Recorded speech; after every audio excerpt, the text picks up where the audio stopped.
Welcome to another deep dive. This is where we take, well, all the info you send us, mix it with our research, and try to find those really interesting bits, the things that make you properly informed. Today we're diving into something fascinating. Leather. Not just, the material itself, but its history. It's like a living record, almost. We've got a ton of sources from you on this, covering everything from how it's made, basically, to the tricky ethics of saving really old leather artifacts. It really is fascinating. I mean, leather, skins, furs, people have used this stuff forever since prehistoric times. Think about it. Clothing, blankets, furniture, even book bindings. So yeah, our job today is to kind of unpack what leather is, fundamentally, and then look at why it falls apart over time and how we try to preserve it without doing what you said, stripping its soul. That really captures the dilemma. Okay, let's start there. I guess I always used skin and leather, almost interchangeably, but it sounds like there's a specific transformation. What actually happens? Right, they aren't the same thing. At its core, skin is mostly collagen, that protein. It forms this sort of random, wavy network. That network is what gives skin its strength, its flexibility. Okay, collagen. Got it. But the real change, the thing that turns skin into leather, is the processing, specifically adding a tanning agent. This agent chemically bonds with the collagen, the skin protein, and that bond makes it much more stable, much more durable. Ah, so it's a chemical alteration. That's the key. Exactly. That's leather. And there's such a huge variety, too. You've got stuff like rawhide that's dried but not actually tanned.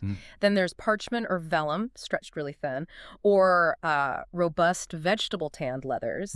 And, of course, the modern mineral tan leathers like chrome tan, which are incredibly resistant to water. Each one has its own character, its own strength. And its own weaknesses, I imagine. Precisely. Unique vulnerabilities. So that variety must mean they face different threats over time, especially these historical pieces. What are the main culprits? What makes leather deteriorate? You hear terms like red rot thrown around, and what's that all about? Why is it such a big deal? Yeah, leather objects really face a barrage of threats. First, there are just, physical forces. Simple mishandling, maybe poor support so it tears or loses its shape. Especially with thin or already stretched skins like parchment. Right, just basic wear and tear or accidents. Then you have the environment. Water is a big one. It can cause swelling, putrefaction if it stays wet, or conversely, really severe shrinkage if it dries out too fast. Temperature and humidity are critical too. If the relative humidity fluctuates wildly or gets too high, say above 65% RH, you risk desiccation, distortion, even mold. Mold, yeah. Light's another enemy, especially UV radiation. It fades colors, makes the leather brittle. And then there are pollutants. Air pollution, particularly sulfur dioxide. That's a major cause of the red rot you mentioned, mainly in vegetable tanned leathers. Okay, so what is red rot doing? It basically turns the leather weak and powdery. It just crumbles. And the really terrible thing is it's irreversible. You can slow it down, maybe, but you can't undo the damage. Wow. Irreversible. Yeah. And there's also black rot, which can happen from contact with iron salts. Plus, the leather's own internal chemistry can break down.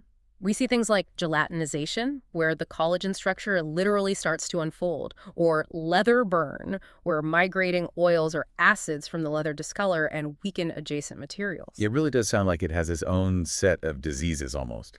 Chemical decay, physical damage. True. So given all that, how do conservators step in? How do you try to save these pieces without causing more problems or, like we said, losing that essential character? That's the million-dollar question, really. And it brings us right to the ethics and the specific methods of conservation. The dominant philosophy now is what we call preventive conservation. It's about stabilizing the object as it is, trying to slow down deterioration, and keeping options open for the future. Stabilizing, not necessarily fixing in the old sense. Exactly. And one really critical point, something that might surprise people, is avoiding a lot of the traditional treatments.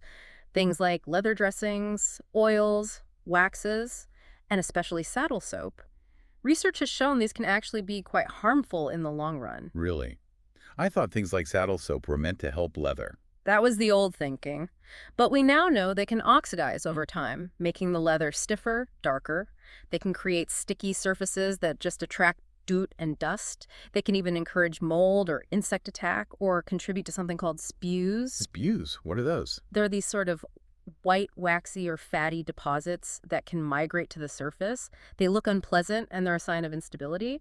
And saddle soap specifically is generally alkaline. Leather is naturally slightly acidic, so using an alkaline soap is fundamentally detrimental to its chemical structure. Okay, so no saddle soap on your antique bookbinding. Yeah. What do conservators do then?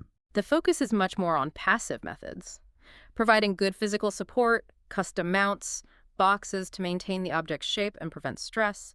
Controlling the environment is huge, Hmm? keeping temperature and, crucially, relative humidity stable and within safe limits, minimizing light exposure, especially UV, and using integrated pest management strategies that avoid harsh chemicals. It's about preserving the actual material, the substance of the object. Not just making it look shiny or restored in a superficial way. Precisely. It's about respecting its history, its intrinsic qualities, the information it holds. So, preserving our leather heritage, it's this ongoing journey, isn't it? Always learning more about its complex nature, its vulnerabilities. It really comes down to applying that knowledge carefully, thoughtfully, to make sure these incredible historical artifacts can keep telling their stories for generations to come. Absolutely. Gives you a whole new appreciation. So the next time you see a piece of old leather, maybe an old chair, a document, even a family keepsake, maybe pause and think about the science, the history, and the really careful work that goes into keeping its story alive. What's the one thing about preserving these kinds of dynamic, almost living materials that really stands out to you?